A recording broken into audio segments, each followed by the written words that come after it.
So when you were like working with these individuals early on in your career, did you find like they had the same thing? Was it like anxiety on the first tee? Was it they were great range players, but then they couldn't do anything on the course? What were some of the common tendencies? Because I'm sure that a lot of listeners are probably struggling with some of those right now. Yeah, I look at it just like a golf swing. I think there's a lot of individuality around it, and I don't coach everybody the same, and I didn't honestly see the same things.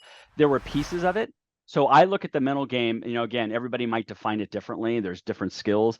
I define it as state management. What state are you in mentally, emotionally, and physically before you perform an activity? In this case, a golf swing. Am I focused? Am I confident? Am I calm? Well, that's a lot different than distracted, doubt, fear, and tension. That's going to affect my golf swing. So I'm doing everything before somebody pulls the club back.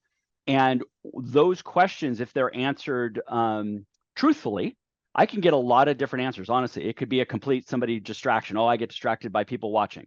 I have other people. I'm distracted with too many swing thoughts. And then it might be, no, I'm focused out there, but my confidence on certain shots, I have a lot of doubt. Oh, I don't know what to do with that. And then we have full blown anxiety and fear where people are so in the future of what could go wrong. It's hard for them to pull the trigger in the moment. So a stress response kicks in, fight or flight.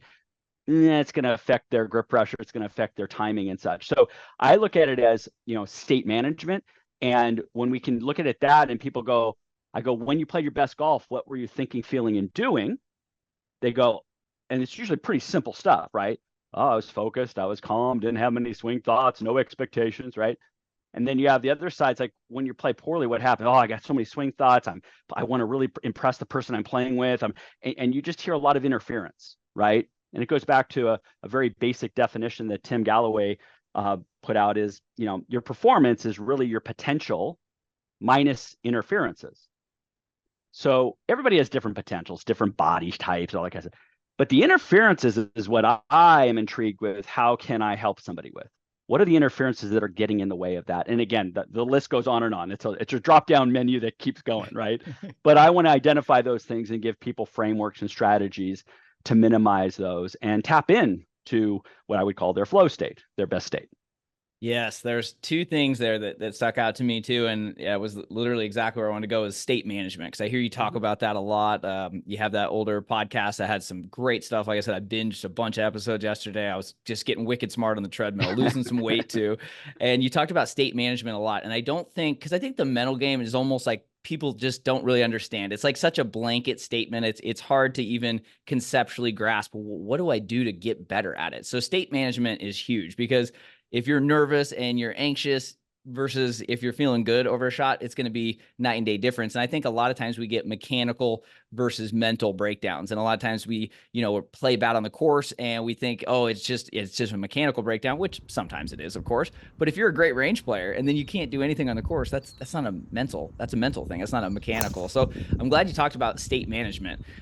Is that something that people, I know you talk about a lot of off course activity too. Like how can people, I guess, begin to even grasp that concept? Because I feel like state management is awareness. Well, how can people become aware in the first place? Yeah, no, I want to go back quickly to like when you ask people what the mental game is, it does get too general. Oh, it's positive thinking, it's this and that. And that's not that it's wrong, those are Mm-hmm. tools.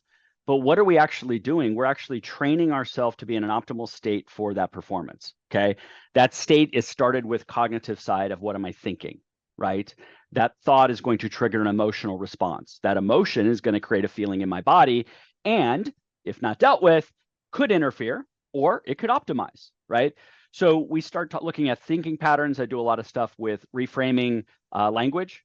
So being more aware of what are we saying over and over again? How could we shift it and reframe it? And it doesn't mean positive, everybody. It just means, could I look at it differently? Okay. Me saying I'm going to go hit a ball 300 yards right now. That's a nice statement. It ain't going to happen. Okay.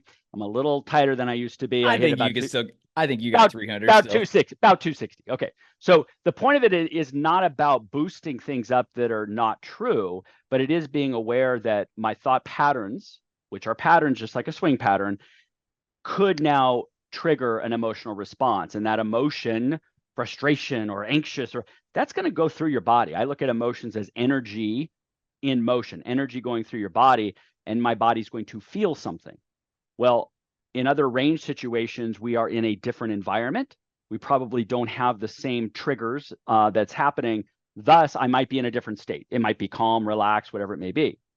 My swing is going to have a different timing to it and a different feel. Okay.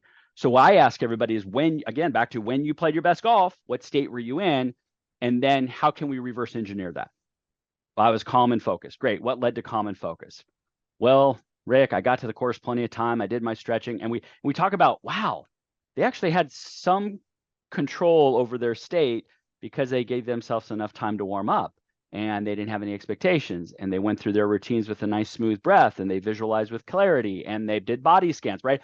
So it's back to thinking about when you're at your best and reverse engineering that. Now, most of the time in mental game, honestly, people are on the other side of that spectrum, right? They're in a fierce state.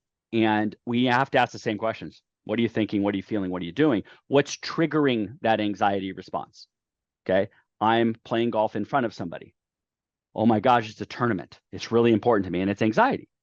Well, we know how we look at things, mindset wise, will affect how we feel. So we have players who look at it as a threat. That's going to be now, unfortunately, anxiety and fear. That same situation by somebody else who's playing in your group, they could go, bring it on. This is a challenge. I love challenges. I do that.